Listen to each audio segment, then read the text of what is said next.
श्रीमती अनिता जी, उसके बाद तैयार है श्रीमान रमेश चंद्र जी। महाराज जी नमोस्तु महाराज जी। लाडू शक्कर की जगह गोला क्यों नहीं चढ़ा सकते? लाडू शक्कर के लड्डू की जगह गोला क्यों नहीं चढ़ा सकते? और मंदिर के आकार का सिद्ध कला के आकार का बनाने में कोई दोष तो नहीं लगता? बहुत अच्छा पूछा आपने। अभी एक भगवान मोक्ष गए, इसके पहले नेमिनाथ भगवान अष्टामी दिन मोक्ष गए थे।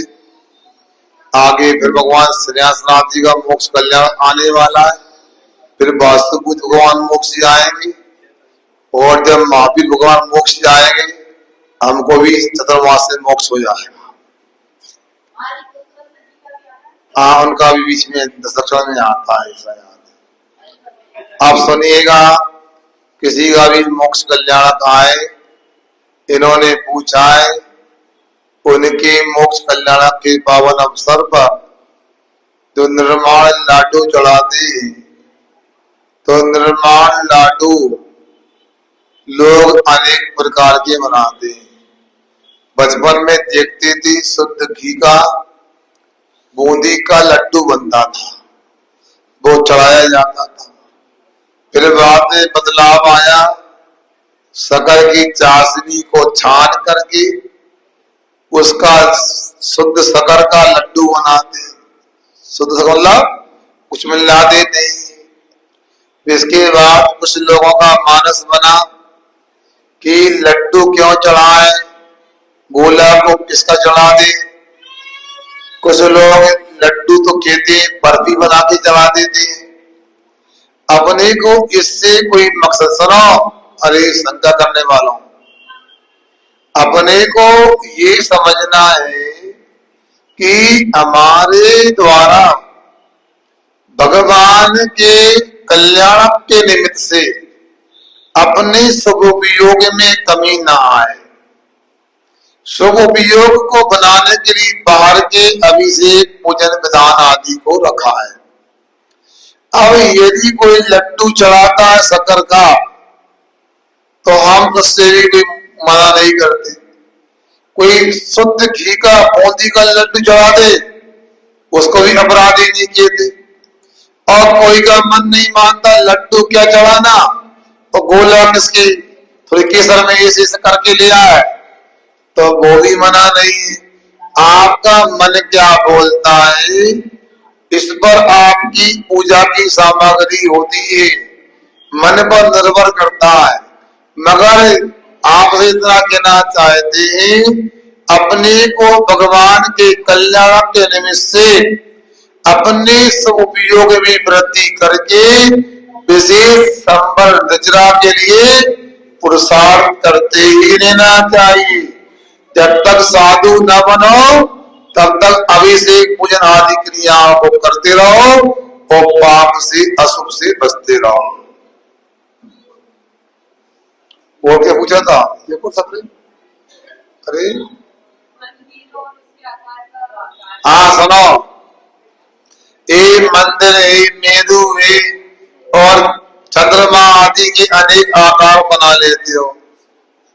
अब ये लाडू तो नहीं कहलाएगा, एक पर्वत कहलाएगा, जमेरू पर्वत है, चंद्रमा कहलाएगा। सुनो, निर्माण लाडू है तो निर्माण लाडू के रूप में बना तो अच्छा है। बाकी आप लोग तो ऐसा है, एक आध जगह ये तो मंदिर नहीं बना अकेला, मंदिर के अंदर प्लास्टिक की मूर्ति भी रख दी उन्होंने। गजब, भगवान की पूजा भगवान को चढ़ा रहा। ये अतिशयोक्ति जैसी है, अति नहीं करना चाहिए। लाडू को लाडू का रूप दो, लाडो नहीं लाडू बोला जा रहा है, लड्डू का रूप दो और अपनी भक्ति के माध्यम से कर्मों की निजरा करो। रमेश चंद्र जी, उसके बाद तैयार है श्रीमती अर्चना जी। नमस्ते। पहले मतलब केसलोन आम समय में होता था, तो अब केसलोन मालूम नहीं पड़ता क्या हो जाता है। ऐसा क्यों महाराज जी? मैं 14 साल का था जब विमल सागर जी महाराज का केसलोन गाड़ी में समय पिताजी के साथ काले में लाया था, 14 साल 13 साल की उम्र थी जब। तो इसके बाद 2006 में स्वभाव सावरकर का केस हुआ था सुजान को, वो भी आम सभा में हुआ था। ऐसा अब क्यों नहीं हुआ? ऐसा क्यों? देखो हमारे रमेश जी ने, सुनो, रमेश कुमार जी ने जो आपके सामने जिज्ञासा रखी, सुनो उसको। आप प्रश्न करना तो सबको आसान होता है, समाधान करने में थोड़ा दिमाग को विशेष लगाना पड़ता है।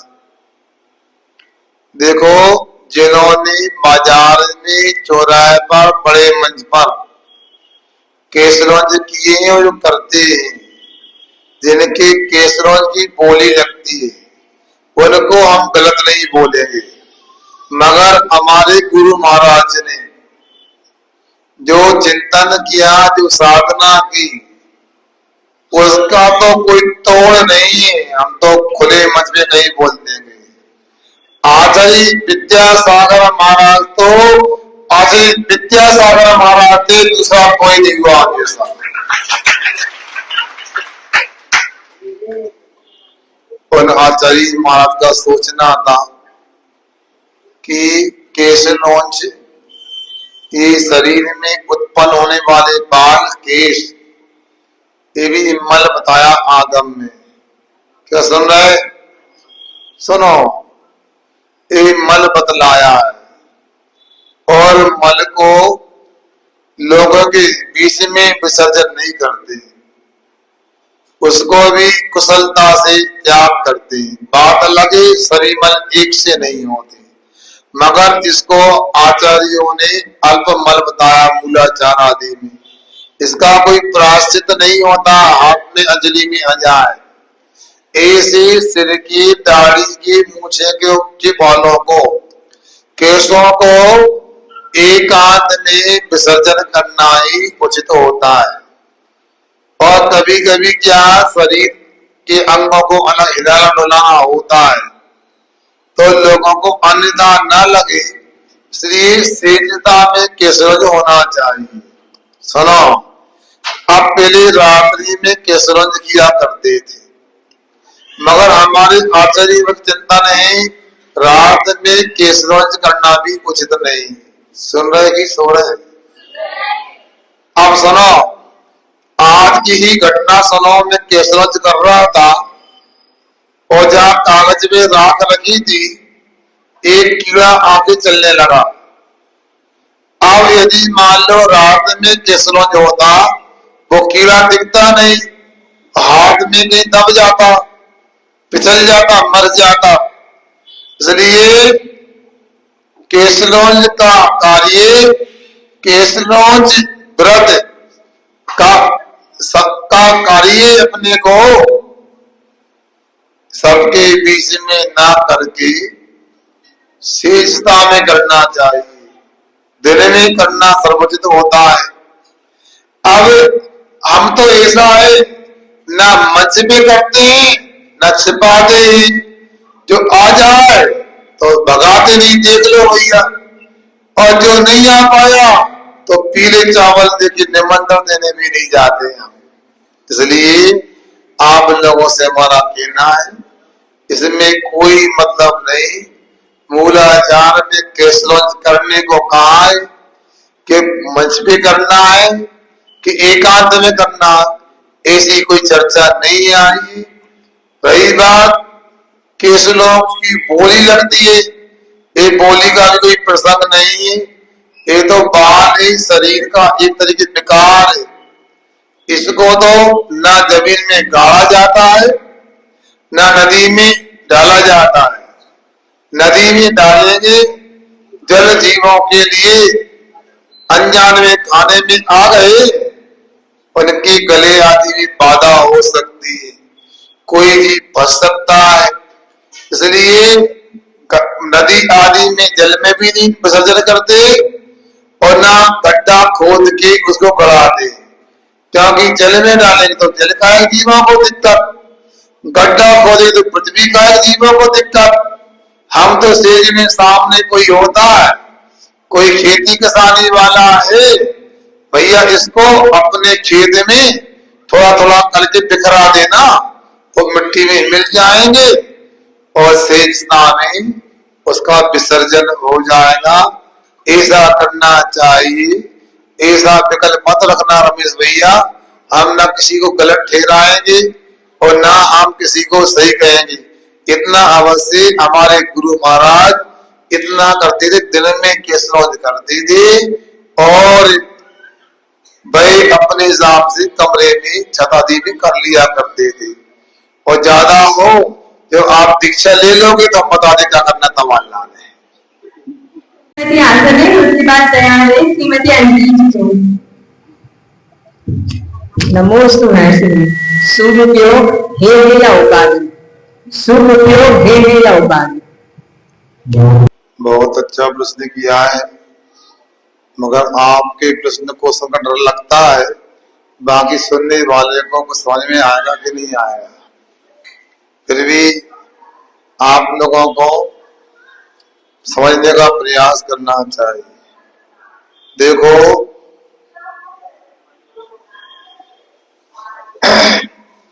उपयोग मूल्य में दो प्रकार के होते हैं, एक शुद्ध उपयोग और दूसरा अशुद्ध उपयोग। अशुद्ध उपयोग भी दो प्रकार का होता है, शुभ उपयोग और अशुभ उपयोग। जो वीतरागी अप्रमत्त मुनि महाराज होते हैं, ऐसे अप्रमत्त मुनि महाराज में कितने बिरले लोगों को शुद्ध उपयोग की प्राप्ति होती है। और शुद्ध उपयोग तो उपाधि है ही, एकांत से उपाधि ग्रहण करने योग्य। और शुभ उपयोग जो शराब चरित्र वाले मुनि महाराज हैं, देश संयमी पंचम गुण स्थान वाले, अमृत सम्य दृष्टि चतुर्थ गुण स्थान वाले, इनकी शुभ उपयोग होता है। इसके नीचे मिथ्या दृष्टि आदि के अशुभ उपयोग का है। अब आपको ये याद रखना चाहिए कि अशुभ उपयोग तो है छोड़ने योग्य ही, और शुद्ध उपयोग ग्रहण करने योग्य ही।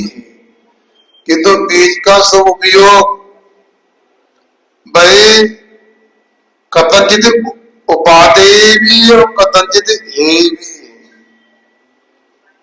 अशुभ उपयोग वालों को उपादेय और शुद्ध उपयोग वालों को है। जब तक शुभ उपयोग का त्याग नहीं होगा तब तक शुद्ध उपयोग की प्राप्ति नहीं होगी। इसलिए अपेक्षा लगा करके अपने को चलना चाहिए। बड़े बड़े मुनि महाराज भी जब शुद्ध उपयोग स्वभाव में रहने के लिए समर्थ नहीं होते और नीचे आ जाते और आहार विहार न्याय आदि की क्रियाएं करते, उस समय उनको शुभ उपयोग ही उपादेय। यदि शुभ उपयोग को बचा के नहीं रखेंगे, शुभ उपयोग में अपने को बना के नहीं रखेंगे, आराम से नीचे अशुभ उपयोग में आ जाएंगे, जो एकांत से संसार का ही कारण होता है। ये शुभ उपयोग कपड़े वालों को उपादेय और मुनि महाराज को ऊपर की भूमिका में छोड़ने योग्य है, ऐसा जानना चाहिए। नमोस्तु महाराज जी, नमोस्तु महाराज जी। जैसे कि शनिवार के दिन मुनीश्वरनाथ भगवान की पूजा करनी रहती है और रविवार के दिन पार्श्वनाथ भगवान की पूजा करनी रहती है, तो इसमें मिथ्यात्व तो नहीं आता है? मिथ्यात्व तो तब होगा जब कुगुरु कुदेव कुशास्त्र की आराधना करेंगे, उनकी वंदना करेंगे तो जरूर मिथ्यात्व कर्म की उदीर्णा होगी और वह व्यक्ति मिथ्या दृष्टि कहलाएगा। किंतु यदि हम वीतरागी भगवान में कोई भी 24 तीर्थंकर में हम यदि मान लो किसी एक तीर्थंकर की भक्ति करते हैं, तो इसका मतलब ऐसा नहीं कि बाकी तीर्थंकर को नहीं मानते, बाकी तीर्थंकर उपेक्षा है, किंतु ये छायोग सम्यक दर्शन में ऐसी प्रसन्नति पाई जाती है। छायोग शब्द संख्या होता है, उसमें जल मल और अगाध दोष उत्पन्न होते हैं। क्या कहा? जल मल और अगाध दोष उत्पन्न होते हैं। कैसे? वही सम्यक प्रकृति का उदय होता है, मिथ्याद आदि 6 कर्मों का उदय अभाव होता है। तो सम्यक प्रकृति जो होती है वह भी मिथ्यात्व की ही वंश की है, कुछ ना कुछ तो असर दिखाएगी। क्या सुन रहा है? जैसे विभीषण कितना भी अच्छा था, विभीषण कितना भी अच्छा था कि तो कहलाएगा तो रावण का भैया, है ना, रावण का भैया, क्योंकि ये हाथ की लकीर मिटती नहीं। और क्या? तो चल मल अगाध दोष क्या होते हैं? चल का मतलब होता है ये मेरे भगवान है, ये मेरी बेटी है, इस प्रकार मानना ये चल दोष है। मल शंका आदि रखना देव शास्त्र आदि के विषय में यह कहलाता है मल दोष।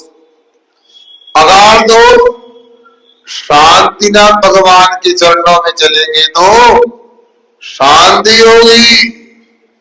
मुनि सुव्रता भगवान की पूजा करो शनिवार को तो शनि ग्रह शांत हो जाएगा, साढ़े साथी का चक्कर मिट जाएगा। तो पार्श्वनाथ की पूजा रविवार को कर लो तो संकट मोचन हो जाएगा, वो संकट मोचक है। शीतलनाथ भगवान की पूजा कर लो तो कूलर की आवश्यकता ठंडा हो जाए, शीतल हो जाएंगे। ऐसी किसी किसी की धारणा होती है, इसलिए वो ऐसी पूजन आदि करते हैं। उनको भी स्वागत करना चाहिए, समझना चाहिए कि किसमें ज्यादा लाभ है। सुनिएगा, परम पूज्य आचार्य श्री शांति सागर जी महाराज का आप लोगों ने नाम सुना होगा, दक्षिण वाले शांति सागर जी। वो अपने विशाल संघ के साथ में बिहार करते हुए कर्नाटक प्रांत के श्रवण बेलगोला पहुंचे और श्रवण बेलगोला पहुंचे और वहां पर लोगों ने पूछा कि महाराज जी 57 फुट के मुझे बाहुबली भगवान की प्रतिमा कितनी मनोहारी, कितनी अच्छी लग रही, आपको कैसी लगी आचार्य? तो वो कहते कैसी लगी? जैसी 7 इंच की होती है, 57 फुट की होती है। इसलिए इसमें क्या विशेषता? इसलिए बीतरा की दृष्टि से देखो तो बीतरागता की दृष्टि से चाहे शांतिनाथ हो, चाहे पारसनाथ हो, चाहे मुनि सुव्रता भगवान है, सभी तीर्थंकर सभी ग्रहों को शांत करने वाले, बाधा को दूर करने वाले होते हैं।